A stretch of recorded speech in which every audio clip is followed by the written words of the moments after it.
नमस्कार दोस्तों, एक बार फिर से अपने YouTube channel physical education by Nagendra Yadav में आप लोग का स्वागत है। और मैं इससे पहले एक स्पोर्ट्स ट्रेनिंग की वीडियो डाल चुका हूं और स्पोर्ट्स ट्रेनिंग की मैंने वीडियो डाला हूं और ये दूसरी वीडियो है जिसमें मैं इसी तरह कंटिन्यू करते हुए 200 क्वेश्चन को कवर करूंगा। और मेरी गारंटी है कि आपके एग्ज़ाम के लिए, चाहे कोई भी फिजिकल एजुकेशन से रिलेटेड एग्ज़ाम हो, net, JRF, KBS, NBS, DSSB और यूपी टीईटी, सारे एग्ज़ाम के लिए आप लोग को ये बेनिफिट करेगा। यहाँ तक कि एमपीएड प्रिपरेशन के लिए भी आप लोग को बेनिफिट करेगा। तो इसलिए सारी वीडियो को आप देखिए और इसके नीचे मैं सब्सक्रिप्शन बॉक्स में डाल दूंगा लिंक, ताकि आपको सारी वीडियो का लिंक मिल जाए। और हमारी अभी तक की 48 वीडियो मैं डाल चुका हूँ चैनल पे। चैनल को जितना आप लोग प्रमोट करेंगे, जितना लाइक, सब्सक्राइब, शेयर करेंगे, उतना मैं मोटिवेट होऊंगा और उससे संबंधित अधिक से अधिक क्वेश्चन, अच्छे से अच्छे क्वेश्चन आप लोग के लिए मैं जनरेट करूंगा, ताकि आप लोग घर बैठे ऑनलाइन स्टडी कर सकें। और मेरा पर्पज़ यही है कि ज़्यादा से ज़्यादा लोग वीडियो को देखें, ताकि हम अपना नॉलेज उन लोगों को दे सकें और वह अपने लिए, अपने करियर के लिए एक मार्गदर्शन का काम करें। तो इस वीडियो में मैं क्वेश्चन नंबर 20 से स्टार्ट करूंगा। इससे पहले 19 क्वेश्चन बता चुका हूं और इसके नीचे, इस वीडियो के नीचे सब्सक्रिप्शन में पहली वीडियो का लिंक डाल दूंगा। तो क्वेश्चन नंबर 20 है, from out of the following sports activity name the one that can not be categorise as the anaerobic. यानी कहा है कि निम्नलिखित में से कौन सी खेल गतिविधि है जो एनारोबिक नहीं है, जो एनारोबिक नहीं है। इसमें सारी एरोबिक दिया है और बाकी इसमें कौन सी एक है जो एनारोबिक नहीं है, उसको कैटेगराइज किया है। तो एनारोबिक के बारे में बता दें कि जब हम कोई activity absence of incomplete oxygen में करते हैं तो उसको एनारोबिक बोलते हैं। तो आप लोग ऑप्शन से अनुमान लगा लिए होंगे कि कौन सी एक्टिविटी है जो एनारोबिक नहीं है। तो एरोबिक जो एनारोबिक है 50 मीटर स्प्रिंट बिना ऑक्सीजन लिए, हम इनसफिशिएंट ऑक्सीजन में हम 50 मीटर स्प्रिंट को कंप्लीट करते हैं। बी है हैवी रेपिटेशन ऑफ स्क्वाट और बेंच प्रेस, यानी कि बेंच प्रेस और स्क्वाट हैवी वेट लेकर रेपिटेशन जब करते हैं तो ये भी एनारोबिक में आता है। Free style swimming for a beginner, एक बिगिनर के लिए फ्री स्टाइल स्विमिंग, ये भी एनारोबिक है। और मूविंग अपहिल, यानी कि पहाड़ियों पर चढ़ना, ये एरोबिक के अंतर्गत आता है। एरोबिक का मतलब होता है कि exercise presence in oxygen, oxygen की उपस्थिति में की गई एक्सरसाइज को एरोबिक बोलते हैं। अब क्वेश्चन नंबर 21 है, where skeletal muscles are heart muscle will become stronger if only if it is. यानी कि आपकी स्केलेटल मसल, मतलब कि जिसको स्केलेटल ऐच्छिक मांसपेशी कहती हैं, ऐच्छिक मांसपेशी वो होती है जो हमारी इच्छाओं पर काम करती है, उसको स्केलेटल मसल भी कहते हैं। तो स्केलेटल मसल और हार्ट मसल हमारी स्ट्रांग होगी जब आप इस गतिविधियों में शामिल होंगे या करेंगे। केवल क्या, option number A, frequently exposed to more innovative exercise, यानी कि अधिक एक्सरसाइज में इन्वॉल्व होना। और बी है gradually work against a load greater than it is, यानी कि धीरे धीरे लोड को बढ़ाना। और सी है supplied with higher dose of oxygen and nutrition, यानी कि ऑक्सीजन का हायर सप्लाई और न्यूट्रिशन। डी है provide better facility for training harder, यानी कि कठोर ट्रेनिंग के लिए अच्छी सुविधा प्रोवाइड करना। तो आप लोग अनुमान लगा सकते हैं कि स्केलेटल मसल्स और हार्ट मसल किससे होगी, ग्रेजुअली। ऑप्शन नंबर बी है gradually work against load greater it is used. Question number 22 है, continuous stress on the body and constant overload will result in, यानी कहा है कि कंटिन्यूअस यानी निरंतर स्ट्रेस हमारे बॉडी पे पड़ रहा हो और लोड जो ओवरलोड कांस्टेंट हो, ना घट रहा हो ना बढ़ रहा हो, तो उस समय क्या हमें परिणाम मिलता है, जब हमारे बॉडी पे स्ट्रेस कंटिन्यूअस निरंतर बना रहा और ओवरलोड कांस्टेंट हो। ओवरलोड माने ऑप्टिमम लोड से अधिक, तो कांस्टेंट हो, ना घट रहा हो ना बढ़ रहा हो, तो उसका परिणाम क्या होता है। ऑप्शन ए है exhaustion and energy exhaustion in energy माने एग्जॉशन माने थकावट, और and in injury, exhaustion in injury. और बी है मस्कुलर इंडोरेंस बढ़ेगा। सी है increase in muscular strength, muscular strength increase होगी। और डी है हाइपरट्रॉफी ऑफ मसल्स, मसल्स की हाइपरट्रॉफी होगी। हाइपरट्रॉफी का मतलब होता है मसल्स की साइज बढ़ जाना, और हाइपोट्रॉफी मीन्स मसल की साइज छोटी हो जाना। तो इसमें ऑप्शन नंबर ए सही है। एग्जॉशन माने थकान होता है, और इंजरी, तो जब कांस्टेंट लोड ओवरलोड रहेगा तो थकान और इंजरी का कारण बनेगा। क्वेश्चन नंबर 23 है the way our body program muscles remember particular activity members moments are skill is card. यानी कि कौन सी एक्टिविटी, कौन सी ऐसा प्रोग्राम है, कोई ऐसा प्रोग्राम जिसमें हमारी मांसपेशी हो, मसल्स हो, एक्टिविटी को याद कर ले, रिमेंबर कर ले, तो इस स्कूल को क्या कहते हैं, उस चीज़ को क्या कहते हैं। यानी कि कोई गतिविधि हो जिसमें हमारी मांसपेशी उसे याद कर ले, तो उसे क्या बोलते हैं। तो क्वेश्चन नंबर 23 का ऑप्शन नंबर सी सही है, एडॉप्टेशन बोलते हैं, यानी कि उसी में अनुकूलित हो जाना। कंडीशनिंग एक शब्द सुने होंगे। कंडीशनिंग लॉन्ग टर्म प्रोसेस है जिसके थ्रू हम फिजिकल के 5 कंपोनेंट को डेवलप करते हैं। क्वेश्चन इनसाइट लर्निंग कोलर ने दिया था, और ये चिंपांजी पे दिया था। क्वेश्चन नंबर 24 है द प्रिंसिपल ऑफ प्रोग्रेशन। ये ट्रेनिंग का सिद्धांत है, प्रिंसिपल ऑफ प्रोग्रेशन। आप लोग को हम अब थ्योरी का भी वीडियो डालने वाले हैं, बायोमैकेनिक्स स्पोर्ट्स ट्रेनिंग का। धीरे धीरे आप लोग को हम एक वीडियो डालेंगे ताकि कॉन्सेप्ट क्लियर होता चला जाए, और थ्योरेटिकल नॉलेज भी बहुत ज़रूरी है कंपटीशन निकालने के लिए। ये तो मल्टीपल चॉइस क्वेश्चन है, इसलिए मैं मल्टीपल चॉइस के अंतर्गत जितने ऑप्शन हैं उसको क्लियर कराता हूँ, ताकि आप कहीं इधर उधर भटके ना, क्वेश्चन किसी तरह घुमा के आए तो आप लोग इसको कर सकें। इसी तरह पढ़ाई किया हूँ, हर क्वेश्चन का ऑप्शन याद किया है, ऑप्शन को समझा, तब जाके मेरा 8 एग्जाम अब तक क्वालिफाई कर चुका हूँ। तो इसलिए आप लोग से आग्रह है, निवेदन है कि आप लोग भी इस वीडियो को देखें और हर ऑप्शन को समझने की कोशिश करिए। तो क्वेश्चन नंबर 24 है द प्रिंसिपल ऑफ प्रोग्रेशन, यानी प्रगति का सिद्धांत जिसे बोलते हैं, प्रोग्रेशन प्रगति का सिद्धांत। So important in sport training, important sport training में होता है। तो make use realise to need, यानी कि make use realise to need किसकी आवश्यकता होती है स्पोर्ट्स ट्रेनिंग में। तो ग्रेजुअली इंक्रीज इन लोड, यानी कि धीरे धीरे लोड को बढ़ाना। एक्सरसाइज लोड मैनेजमेंट, एक्सरसाइज अभ्यास भार प्रबंध। और सी है अप्रोप्रिएट मेथोडोलॉजी, यानी कि प्रॉपर विधि। और डी है proper rest and recovery, proper rest and recovery. Option number D सही है, क्योंकि जब आप लोड का प्रोग्रेशन करेंगे, लोड को बढ़ाएंगे, धीरे धीरे प्रोग्रेसिव लोड करेंगे, तो आपको हमको क्या नीड होगी, रेस्ट एंड रिकवरी की। अगर हम रेस्ट अगर रिकवरी प्रॉपर नहीं लेंगे तो लोड जो प्रोग्रेशन नहीं बढ़ा सकते हैं, क्योंकि जब रेस्ट और रिकवरी नहीं होगी तो हम प्रोग्रेसिव लोड को नहीं बढ़ा सकते, उसी लोड पे कॉन्सेंट्रेट रहेंगे। तो इसलिए ऑप्शन नंबर डी सही है। क्वेश्चन नंबर 25 है in connection with athletic training, the biological principle of use disuse simply implies that you, यानी कहा है कि एथलेटिक ट्रेनिंग के साथ जो कनेक्शन है, एथलेटिक्स ट्रेनिंग के साथ जो कनेक्शन है, यूज और डिसयूज का जो टर्म है ये साइकोलॉजी का टर्म है, यानी कि इसको बोलते हैं लॉ ऑफ एक्सरसाइज।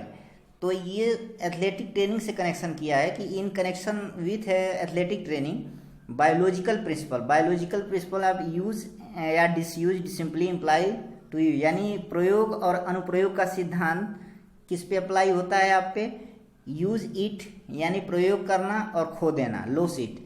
बी है मेक इट बनाना और ब्रेक कर देना। और सी है हैव इट रखना और स्किप कर देना। डी है करना और फॉरगेट भूल जाना। तो ऑप्शन नंबर ए सही है, यूज करना या लॉस कर देना। तो यही यूज और डिसयूज का सिद्धांत होता है। ऑप्शन नंबर ए सही है। क्वेश्चन नंबर 26 है। क्वेश्चन नंबर 26 में है when muscular strength and joint flexibility are in balance, जब आपकी मस्कुलर स्ट्रेंथ और ज्वाइंट फ्लेक्सिबिलिटी बैलेंस में हो तो क्या घटित होता है, यानी कि जब मस्कुलर स्ट्रेंथ और ज्वाइंट फ्लेक्सिबिलिटी आपका दोनों संतुलन हो तो क्या होता है। ऑप्शन नंबर ए है the sports person is on top on the world, sports person world में टॉप स्थान पे होता है। बी है your body posture stay upright, आपकी जो बॉडी पोस्चर होती है सीधी लाइन में रहती है। सी है neuromuscular coordination is at its best, यानी कि आपका न्यूरोमस्कुलर कोऑर्डिनेशन जो होता है, नर्व और मसल्स का जो कोऑर्डिनेशन होता है वो बेटर होता है। और डी है you can carry heavy load long distance, यानी कि आप हैवी वेट को लॉन्ग डिस्टेंस तक ले जा सकते हैं। तो ऑप्शन नंबर इसमें बी सही है। ये अगर आपका मसल स्ट्रेंथ और फ्लेक्सिबिलिटी, ज्वाइंट फ्लेक्सिबिलिटी सही रहेगी तो your body posture stay in uprights. Option number B सही है। क्वेश्चन नंबर 27 है which reference to the principle of specificity. Principle of specificity मतलब विशेषता का सिद्धांत। ये ट्रेनिंग के सिद्धांत है, ट्रेनिंग के कई सिद्धांत है। मैं एक ट्रिक बताऊंगा आप लोग को नेक्स्ट वीडियो में कि ट्रेनिंग का सिद्धांत कैसे याद करें। एक ट्रिक में आप पूरे ट्रेनिंग का सिद्धांत जन्म जन्म तक हमेशा के लिए याद रख सकते हैं, बस ट्रिक याद होना चाहिए।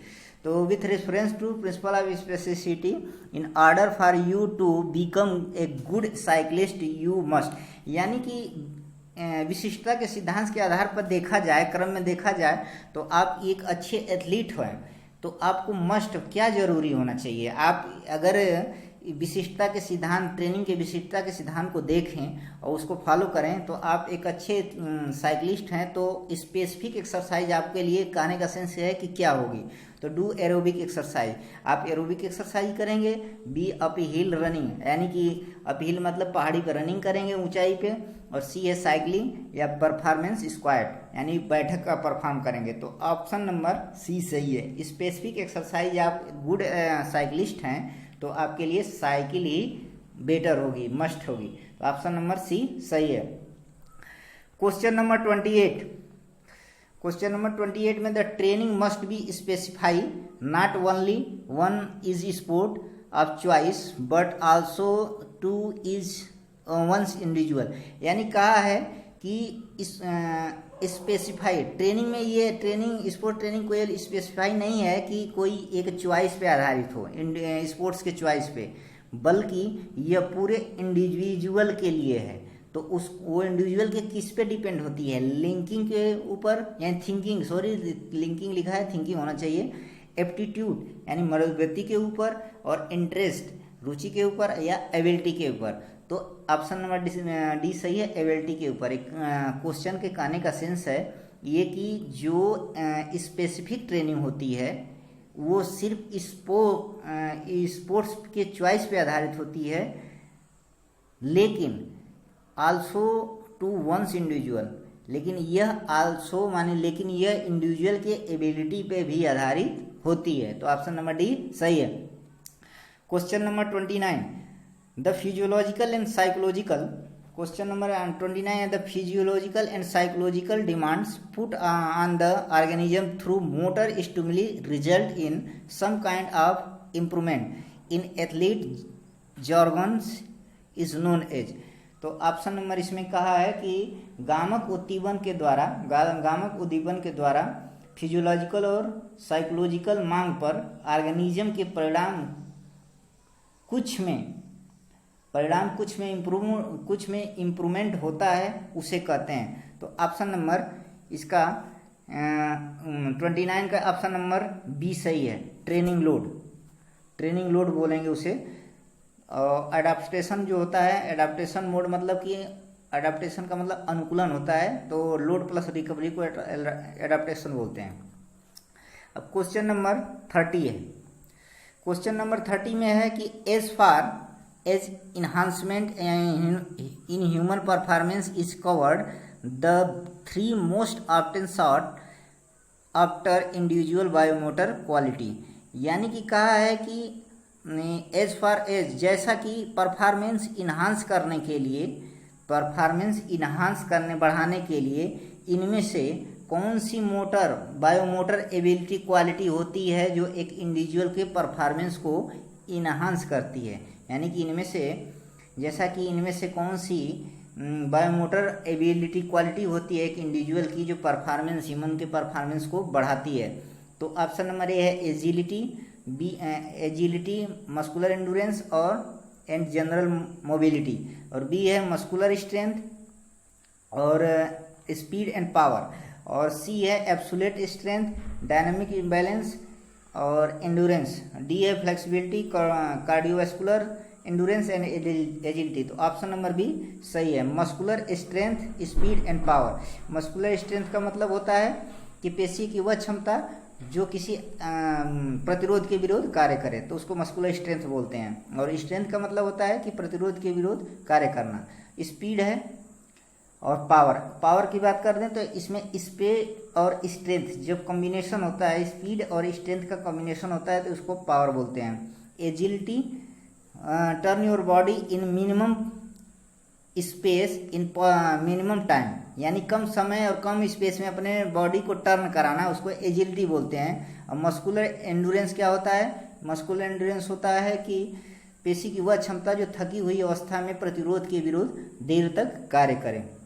और एक ऑप्शन और है कि एब्सोल्यूट स्ट्रेंथ। एब्सोल्यूट स्ट्रेंथ का मतलब होता है कि maximum force exert according their body size, यानी कि आपकी बॉडी साइज, शरीर की जो साइज है उसके अकॉर्डिंग ज़्यादा से ज़्यादा फोर्स को एक्सर्ट करना, उसको बोलते हैं एब्सोल्यूट स्ट्रेंथ।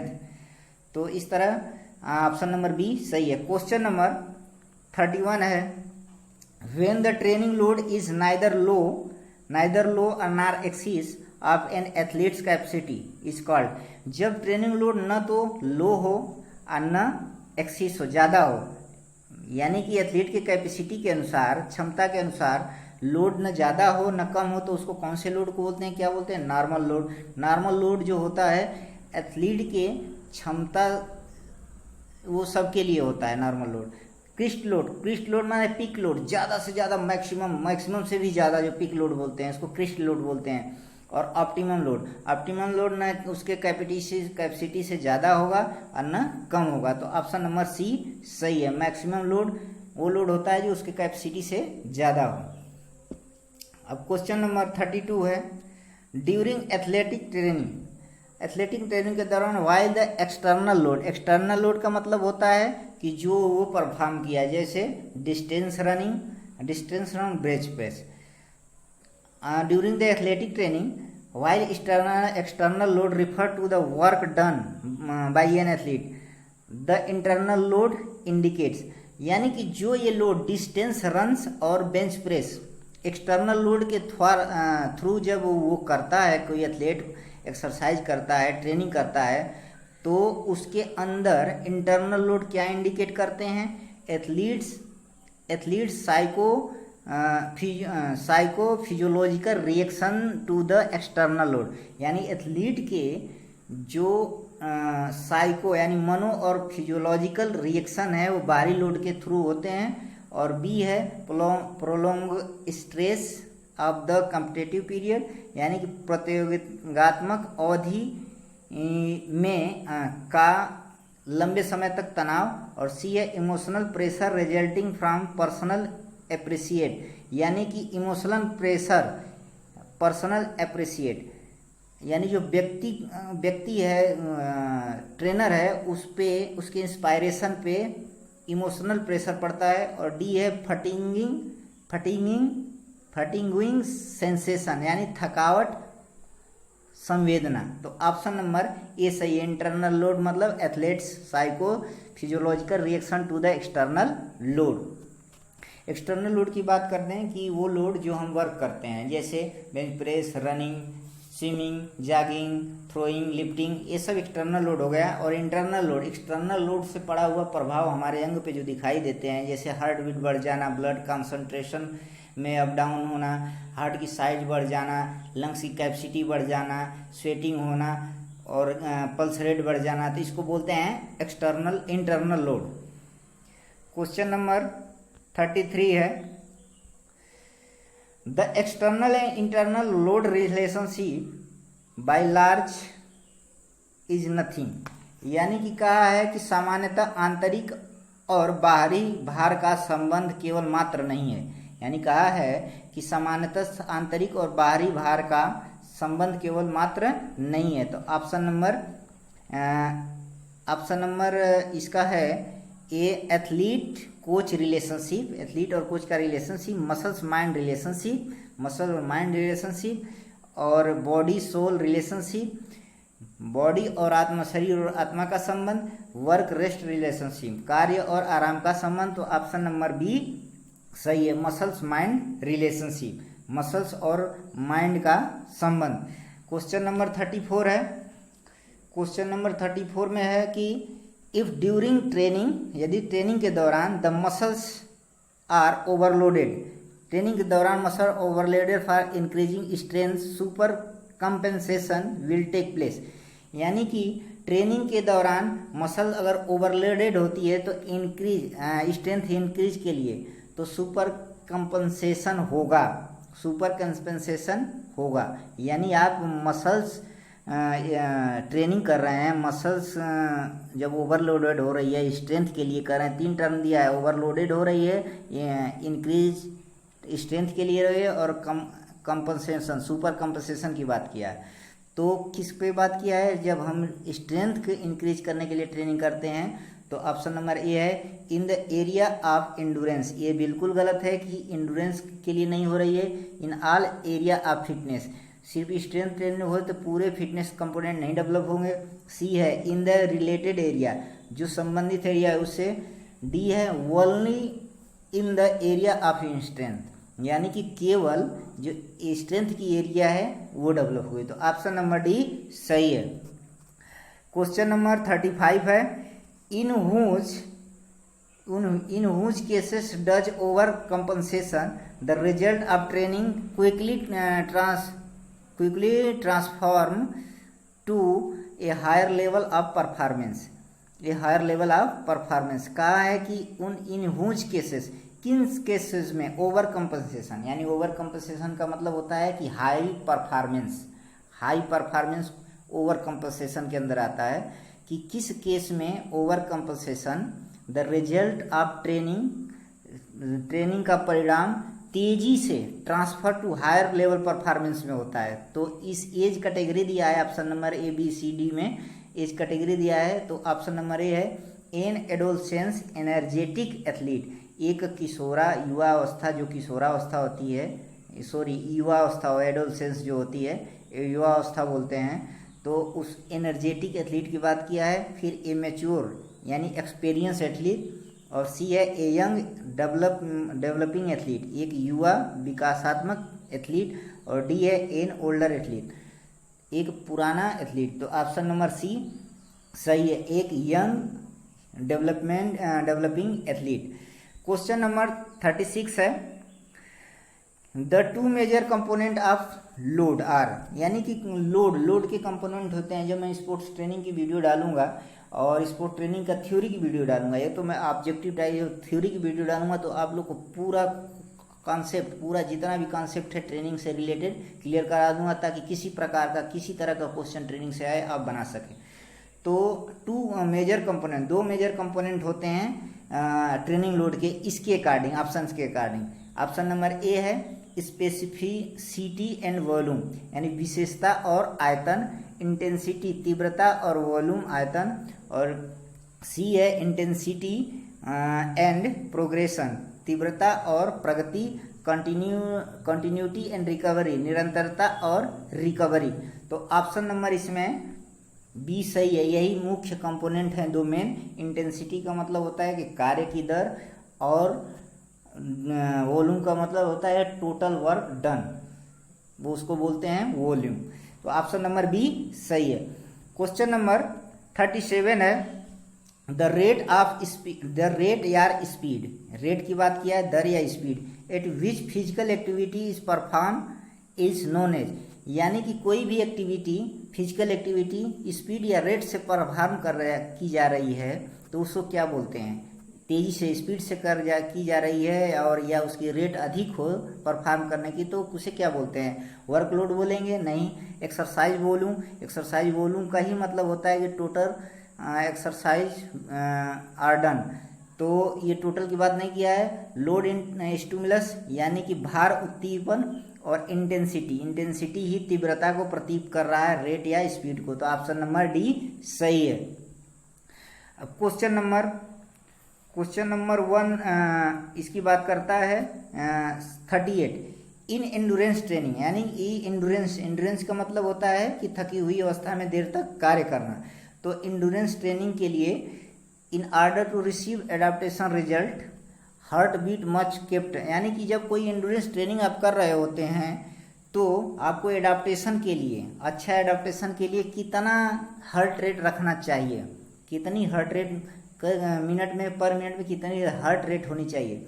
तो क्वेश्चन नंबर 38 का ऑप्शन नंबर है 140 beats per minute, 150 beat per minute, 160 beats per minute, 180 beats per minute. तो ऑप्शन नंबर ए सही है। 140 बीट पर मिनट आप रखते हैं तो आपकी जो एंडुरेंस एडाप्टेशन होगा बेटर होगा। जैसे ही आप 180 ले जाते हैं तो स्पीड एंडुरेंस में कन्वर्ट हो जाएगा। अब क्वेश्चन नंबर 39 है। इन स्ट्रेंथ ट्रेनिंग, यानी कि स्ट्रेंथ ट्रेनिंग में शक्ति ट्रेनिंग की बात कर रहा है। For adaptation effect the intensity for trend athlete should be kept. जो ट्रेंड एथलीट हो, जो पहले से ट्रेंड एथलीट हो, उसको स्ट्रेंथ ट्रेनिंग के लिए और एडाप्टेशन बनाने के लिए, अच्छा परफॉर्मेंस बनाने के लिए इंटेंसिटी कितनी रखनी चाहिए, स्ट्रेंथ ट्रेनिंग की तीव्रता कितनी रखनी चाहिए एक ट्रेंड एथलीट के लिए। तो 60%, 65%, 70% और 75%। तो ऑप्शन नंबर डी सही है, 75%। क्वेश्चन नंबर 40 है और इस वीडियो का यह लास्ट क्वेश्चन है। इसके बाद मैं कंटिन्यू 200 क्वेश्चन कराता रहूँगा और आप लोग वीडियो को अच्छे से देखिए, ज़्यादा से ज़्यादा शेयर करिए और कमेंट्स में बताइए कि क्या वीडियो में कमी रह गई है। और इस वीडियो को जितना आप शेयर करेंगे, जितना व्यूअर बढ़ेंगे, उतना हम मोटिवेट होंगे। और आपको मैं पूरी गारंटी के साथ कर रहा हूँ कि जितना मैं क्वेश्चन कराऊंगा आप पूरे कॉन्फिडेंटली एग्ज़ाम निकालने के काबिल हो जाएंगे फिजिकल एजुकेशन रिलेटेड सब्जेक्ट से। तो आप question number 40, frequency of stimulus, यानी स्टिमुलस उद्दीपन की बारंबारता जिसे बोलते हैं। स्टिमुलस माने उद्दीपन होता है। Frequency of stimulus in loading is also called, यानी कि लोड में जो लोड देते हैं, भार देते हैं, वो स्टिमुलस की जो फ्रीक्वेंसी होती है, उद्दीपन की फ्रीक्वेंसी को क्या कहते हैं? विस्कोसिटी बोलते हैं, डेंसिटी बोलते हैं, या कनेक्टिविटी बोलते हैं, या स्पेसिफिसिटी बोलते हैं। तो क्वेश्चन नंबर 40 का है ऑप्शन नंबर बी सही है, डेंसिटी फ्रीक्वेंसी ऑफ स्टिमुलस, यानी कि एक वर्क किया फिर रेस्ट किया, फिर एक किया फिर रेस्ट किया, फिर एक किया फिर रेस्ट किया, यानी कि ये फ्रीक्वेंसी बार बार स्टिमुलस का जो फ्रीक्वेंसी आ रही है उसके बीच के गैप को क्या बोलेंगे? डेंसिटी। तो वही बोला है, frequency of stimulus in loading is also called density घनत्व। एक लोड का एक कंपोनेंट है डेंसिटी। तो मैं बार बार कह रहा हूँ कि जब ट्रेनिंग का मैं वीडियो डालूंगा थ्योरेटिकल तो आपको सारा क्लियर हो जाएगा। इसलिए आप लोग पहले मैं छोटा छोटा क्वेश्चन को करा रहा हूँ और ये क्वेश्चन आपके net, JRF, NBS, KVS, DSSB और तमाम प्रकार के स्टेट एग्जाम के लिए आपको बहुत ज़्यादा लाभकारी हुआ। इसलिए सारी वीडियो को हमारा देखिए। Thanks for watching video.